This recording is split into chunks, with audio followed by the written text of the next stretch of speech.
Hey everyone, welcome back to another session of our CISSP study group. I'm B-Dubs and I'm excited to explore today's topics with you. Whether you're working hard to pass the CISSP exam or you're just passionate about cybersecurity, you're in exactly the right place. I truly appreciate your dedication and it's fantastic to see you all here. I'm so excited to be sharing this journey with you. In our last session, we completed Domain 6, covering objectives 6.3, 6.4, and 6.5. If you couldn't make it, don't worry. I've prepared a playlist to help you catch up. I'll share the link in chat now for you to watch at your own pace. Now let's dive into today's session. Today we're diving into Domain 7, Security Operations. This is where we roll up our sleeves and get to work, where all those policies and plans transform into real-world action. Security operations are the daily activities that protect our systems, from monitoring and incident response to investigations. Think of it as your security program's engine room. If it's not running smoothly, everything is at risk. So why does this matter?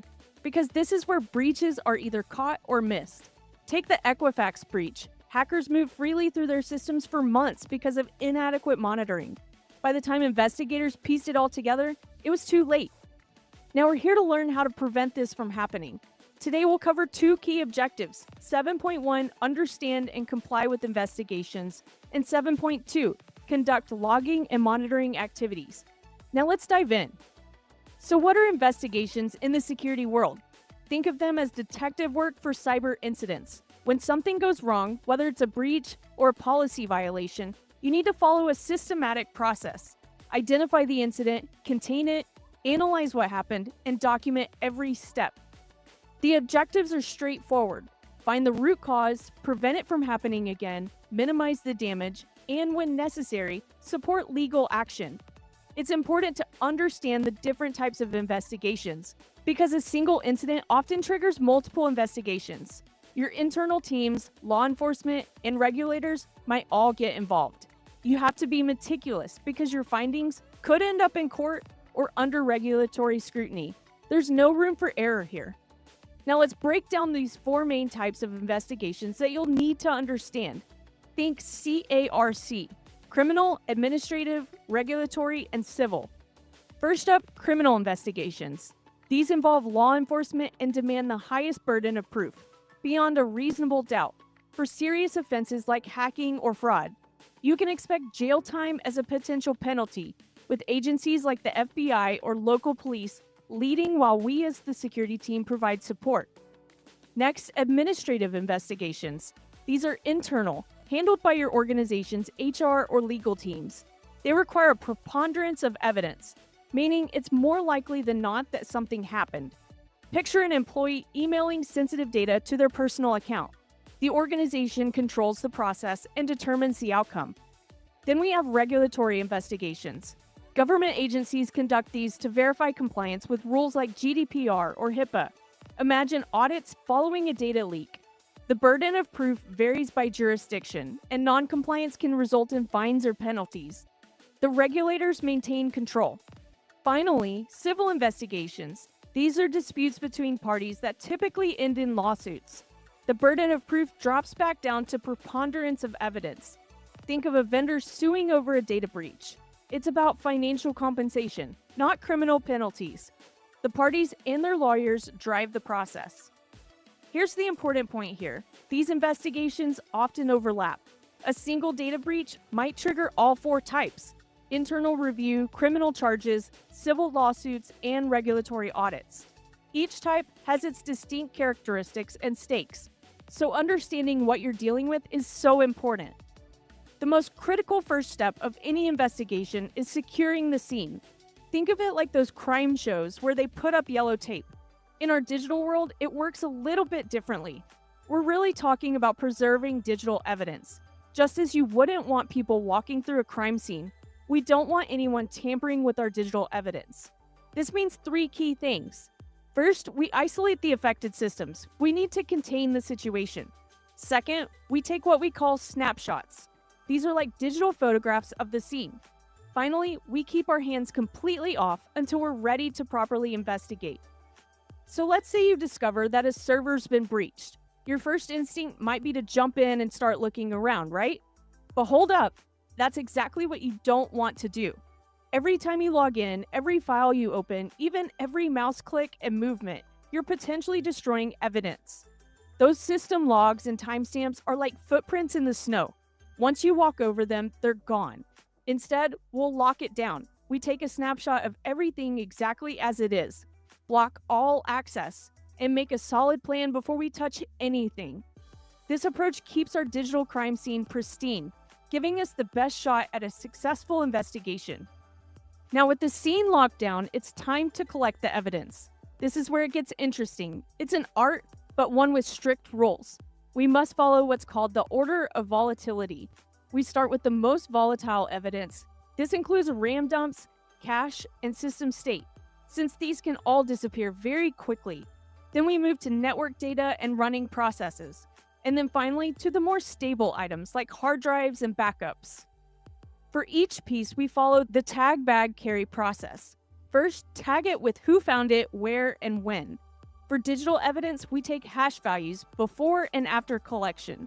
This is our digital fingerprint that proves nothing has changed. When copying drives, we use write blockers and create forensic images to protect the original drive. Everything gets documented with detailed logs and, for physical items, actual photographs. Now, evidence can take many forms. System logs, memory dumps, network captures, hard drives, email records, witness statements, even security camera footage. Investigators often use what's called the MOM framework. MOM stands for motive, which is why they did it, opportunity, whether they had the chance, and means, whether or not they could pull it off. We're essentially building a case from the ground up. The golden rule here is to maintain the chain of custody. That's your evidence's travel log, who touched it, when, and where. Every transfer and analysis step must be logged. It's so important for when this evidence goes to court. If you don't follow the chain of custody, then your evidence won't be accepted by the court to support your case. Now we have to talk about Locard's exchange principle, which is a fascinating principle that originated in physical forensics. This principle basically says that with every crime, something is taken and something is left behind. Think about walking through a room. You'll leave behind skin cells or fibers, and you'll take away dust or other particles. The same principle applies in the cyber world. Every contact leaves a trace. When attackers interact with your systems, they always leave evidence behind. System logs, registry changes, file modifications, network traffic patterns, even fragments in memory. This principle is important for forensic investigators. Even if hackers believe they're covering their tracks, they can't help but leave some sort of digital fingerprints. That could be IP addresses, timestamps, file signatures, or command traces. These breadcrumbs help investigators track attack paths and sometimes even trace certain incidents to specific threat actors. The evidence is always there. You just need to know how and where to look. Digital forensics is like CSI for computers. There's 4 key phases here: acquisition, preservation, analysis, and presentation. During acquisition, we collect evidence using specialized tools like EnCase, FTK Imager, or Volatility for memory analysis. For preservation, write protection is crucial. Never work on originals. We create bit-for-bit drive copies with hash verification to prove that nothing has changed. Live evidence like RAM requires special care. You make one wrong move and it's gone. So we use specialized memory capture tools. During analysis, we hunt for digital breadcrumbs, IP addresses in logs, malware signatures, altered files, and even encrypted threats hiding in memory. Network forensics tools like Wireshark help piece together the attack timeline. Mobile forensics adds another layer of complexity. Frequent OS updates and changing file structures demand constant training and updated tools. Documentation forms the foundation throughout the process. Your final report must map every step with synchronized timestamps, the tools you used, and your findings. You should include recommendations to prevent future incidents. This serves both legal teams and auditors, while also improving the overall security. Remember that solid documentation can make or break your case in court. Now, I want to dive deeper into this chain of custody. It's absolutely important. Think of it as your evidence's detailed travel log. who possessed it, when they had it, and where it was stored. If you skip even one step, a court might throw out your evidence entirely. Every transfer requires meticulous documentation, including dates, times, signatures, and the reason for movement. It's like FedEx tracking, but far more rigorous. For physical evidence, imagine you discover a USB drive at a crime scene. First, document everything on an evidence form. Who found it, the precise location, date and time, and case number. Then you tag it, secure it in a tamper-evident container, and log it. Each handoff requires signatures from both the person releasing and receiving the evidence. Between transfers, the evidence stays in secure storage with strictly controlled access, typically in a dedicated evidence locker. For digital evidence, we have specialized techniques. Hash values serve as our digital fingerprints to prove the evidence hasn't been altered, while digital signatures verify who has accessed it and when. Every copy and analysis must be logged with precise detail. If you miss even one step in documentation, you risk the evidence being dismissed in court. This isn't just procedure, it's what establishes your evidence as credible. You must keep your documentation thorough and precise. Now, for evidence to stand up in court, it must meet 5 essential criteria. First is authentic. It must be genuine and verifiable. This means having digital signatures that prove an email's true sender or timestamps that show exactly when a system was accessed. It must also be accurate. Your evidence must remain pristine and unaltered. This is where file hashes and write blockers prove the evidence hasn't changed since collection. The evidence must also be complete. You must present the full picture. For example, with system logs, you can't just cherry pick only the parts that support your case. In fact, your case could be dismissed if investigators present only partial network logs. The next rule is convincing. Your evidence must be clear to everyone, including non-technical people. Rather than showing raw packet captures, you might need charts or visualizations that clearly illustrate the attack path. Finally, the evidence has to be admissible. This depends on proper collection methods. Even perfect evidence becomes worthless if you broke the chain of custody or you collected it illegally. When you meet all 5 criteria, your evidence will hold up in court. Now let's look at the key techniques used in digital investigations. Following the order of volatility, from most volatile to most persistent evidence. Memory analysis comes first. Capturing RAM contents with tools like Volatility to find malware, encryption keys, and network connections that disappear on reboot. Next comes network analysis, using tools like Wireshark to trace traffic patterns, detect data exfiltration, and track attacker movements through systems. Then there's software analysis, reverse engineering malware or suspicious code with tools like IDA Pro to understand its behavior and find attribution clues. Finally, media analysis involves examining drives and USBs with tools like Encase or FTK to uncover deleted files, hidden data, and file system artifacts. You're building a case here. Each technique reveals another piece of the puzzle, and together they tell the complete story. Now let's shift gears into logging and monitoring. This is your proactive shield against threats. While investigations react to incidents after they happen, logging and monitoring help catch these problems early. Think of logging as your security camera system. It records everything happening in your network 24/7. Monitoring is your security team watching those cameras in real time, looking for suspicious activity. If you look back at the 2013 Target breach, attackers operated undetected for 2 weeks, stealing 40 million credit card numbers. The monitoring systems actually caught the initial warning signs, but they got lost in the noise. This is why proper logging and monitoring are so important. So what exactly should we watch for in our logs and monitoring? There's 4 key areas of events that you should be watching out for. First, we track unusual login patterns.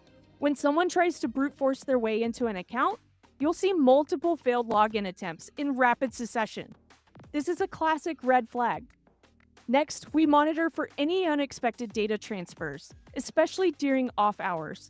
If an employee who typically works 9 to 5 suddenly initiates a large file transfer at 3 in the morning, that warrants an investigation. We also watch for changes to critical system configurations. Any modifications to system settings, especially privileged ones, could signal someone attempting to create a backdoor or disable our security controls. Finally, we look for suspicious access to sensitive resources, like a marketing employee accessing HR files, or someone downloading entire databases when they typically only need individual records. Together, logging and monitoring form your early warning system, catching issues before they become major breaches. Now let's break down the big players in this space. First up is Intrusion Detection Systems, or IDS, and Intrusion Prevention Systems, or IPS. Think of IDS as your security camera system. It watches and alerts. IPS goes a step further. It's your active defender that blocks threats in real time. There's two main types, network-based, or NIDS and NIPS, that monitor network traffic, and then host-based, or HIDS and HIPS, that watch individual systems. These systems use two key detection methods. Signature-based detection catches known attack patterns, such as specific known malware signatures, while anomaly-based detection spots unusual behavior, like sudden traffic spikes or odd login patterns. For deployment, IDS typically runs in passive mode, watching and reporting, while IPS sits in line with traffic so it can actively block threats. Both scan for things like port scans, buffer overflows, SQL injection attempts, and suspicious protocol behavior. Remember this key difference. IDS detects and alerts, while IPS also blocks and prevents. Then there's SIEM, Security Information and Event Management. This is your security brain. It pulls logs from everywhere, ties them together, and spots trouble through correlation rules. For example, if a user gets locked out multiple times and then accesses sensitive data from a new IP, the SIEM will flag this suspicious pattern. It's all about connecting these dots across your entire infrastructure. SIEM handles critical tasks like security incident detection, compliance reporting, forensic investigations, and real-time threat monitoring. Think about a situation where someone logs in from 2 different countries within 5 minutes. The SIEM catches that pattern instantly. Modern SIEMs also tap into threat intelligence, gathering fresh information about new malware or attack techniques from sources like US CERT or ISACs. Many SIEMs now leverage AI and machine learning to reduce false positives and improve detection accuracy. Plus, they include UEBA, which is User and Entity Behavior Analytics, which learns what's normal for users and then flags unusual activities. This powerful combination is great at catching both insider threats and compromised accounts. Now, continuous monitoring isn't a set-it-and-forget-it deal. It's an active, ongoing process. Let's take a look at what really matters here. First, we must define clear objectives. Which systems need watching? What events matter most? What thresholds should trigger alerts? And then set up your tools strategically across your network, endpoints, and applications. Here's the key. You must actively manage these alerts. If there's too many alerts, you'll miss the real threats in the noise. But if there's too few alerts, you might miss something critical. It's about finding that sweet spot. The threat landscape never stops changing. New vulnerabilities emerge, assets shift, and attack patterns evolve. This means your monitoring must evolve too. Keep updating those SIEM rules, refining your detection patterns, and adjusting those thresholds. Success requires 3 elements: solid technology, smart processes, and sharp people who know what they're looking for. Stay vigilant and never stop improving your monitoring game. Now, Egress Monitoring is your network's final defense, watching data as it attempts to leave the environment. Think of it as your eagle-eyed exit guard. Your data loss prevention, or DLP tools, work tirelessly here, scanning everything from company emails and cloud uploads to FTP transfers and API calls.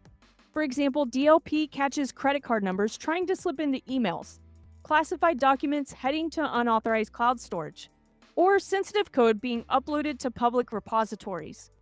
For compliance teams, this is so important. GDPR, HIPAA, and other regulations require proof that you're monitoring these exits. And don't overlook encrypted traffic. SSL TLS inspection is vital. Malware often hides in these encrypted tunnels. Connect all of it to your SIEM system and you've got a powerful combination for detecting data exfiltration attempts. Now, logs are your network's history book. They include system logs tracking performance, security logs catching threats, and application logs monitoring user activity. This is the CCTV for your network. Collection is just the start. You need solid retention policies. Some regulations demand years of history, and centralized logging to keep everything organized. Protection is important since these logs are evidence. Use checksums and encryption to keep them tamper-proof, and lock down access with strict controls. Modern log analysis tools help spot patterns, such as spikes in failed logins pointing to brute force attacks or unusual data transfers suggesting data exfiltration. Compliance frameworks such as GDPR, HIPAA, and PCI DSS demand solid audit trails. Log aggregation tools bring it all together, helping you correlate events across your infrastructure.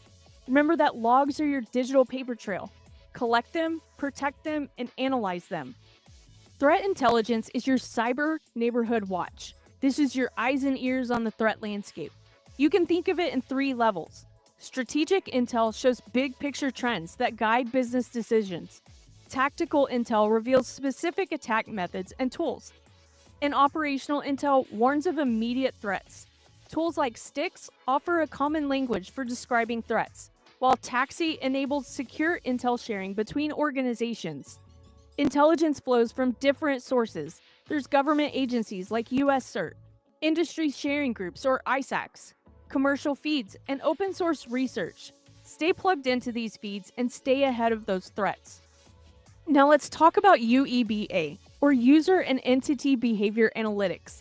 This fascinating technology uses machine learning to establish behavioral baselines.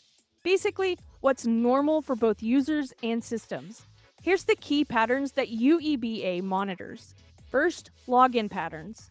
When and where do people typically log in? If someone suddenly accesses the system at unusual hours or from unexpected locations, that raises red flags. Second, file access patterns. Which documents do users typically work with?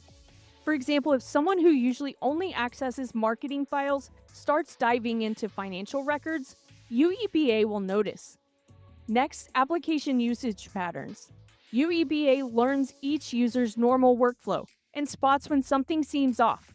Finally, resource usage patterns. If a user who typically needs only basic access suddenly starts requesting elevated privileges or trying to access restricted areas, UEBA catches that too. Think about this example. Bob logs in at 9 a.m. daily from Seattle, then suddenly hits the system at 3 a.m. from Beijing. UEBA flags it immediately.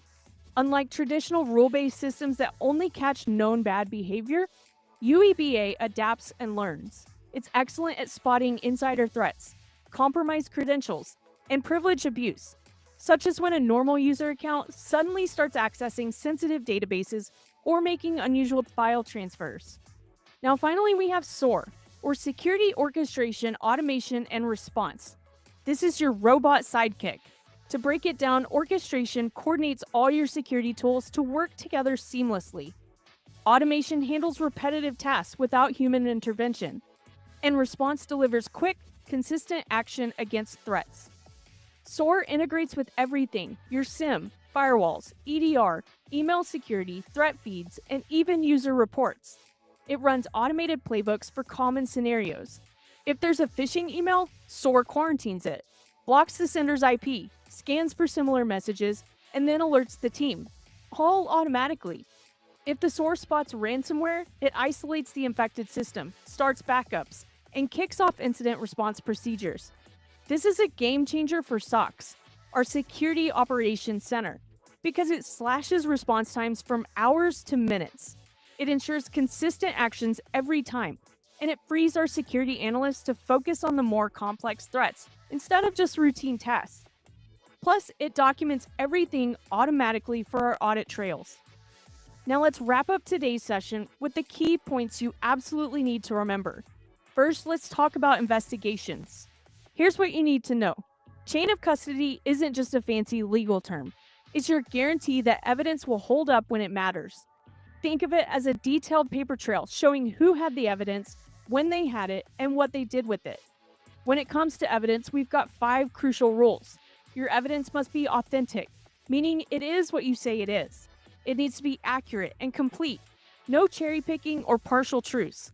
It has to be convincing enough to stand up in court. And most importantly, it must be admissible, following all proper legal procedures. And don't forget the Locard's exchange principle. It's like the CSI golden rule. Every contact leaves a trace, whether it's physical evidence or digital footprints. Something is always taken and something is always left behind. Then we talked about security monitoring and response. This is where your tools come into play. Your SIEM system is like the central nervous system, pulling in logs from everywhere and making sense of them. SOAR takes it a step further, automating your response playbooks so you can act faster. IDS and IPS are your frontline defenders, one watching for trouble and the other actively blocking it. And then UEBA is your behavioral profiler, catching those subtle changes that might signal a compromise. Finally, we discussed log management. You absolutely must collect and protect your logs properly. They're your digital evidence. Centralize them so you can see the big picture. And make sure your retention policies keep them around as long as regulations require. Remember that good investigations are like building a solid legal case. Every detail matters, and your logging and monitoring is your early warning system, helping you catch and stop problems before they become major incidents. That's what makes the difference between a minor security event and a major breach. Now that's all I've got today for Objectives 7.1 and 7.2. You're absolutely crushing it on the CISSP journey. Keep up that momentum. If you missed anything or you need to go back, these sessions stay on YouTube, and I'll add chapters post-stream so you can easily jump to specific topics. This material is a major milestone towards your CISSP, and it directly connects to real-world security practices. So think about how you can apply it. Stay curious and keep pushing. You've got this. Now who's ready for the after party? I'm heading to our Study GRC Discord's CISSP voice channel now. It's perfect for deeper discussions and connecting with the community. If you haven't joined yet, you can visit cissp.britwhite.io for the Discord link. And then don't forget to grab your CISSP role when you join to access all of our study channels. Our next session will be Tuesday, May 20th at 6 p.m. Central Time. We'll continue with Domain 7, Security Operations. Thanks for watching, and I'll see you in Discord.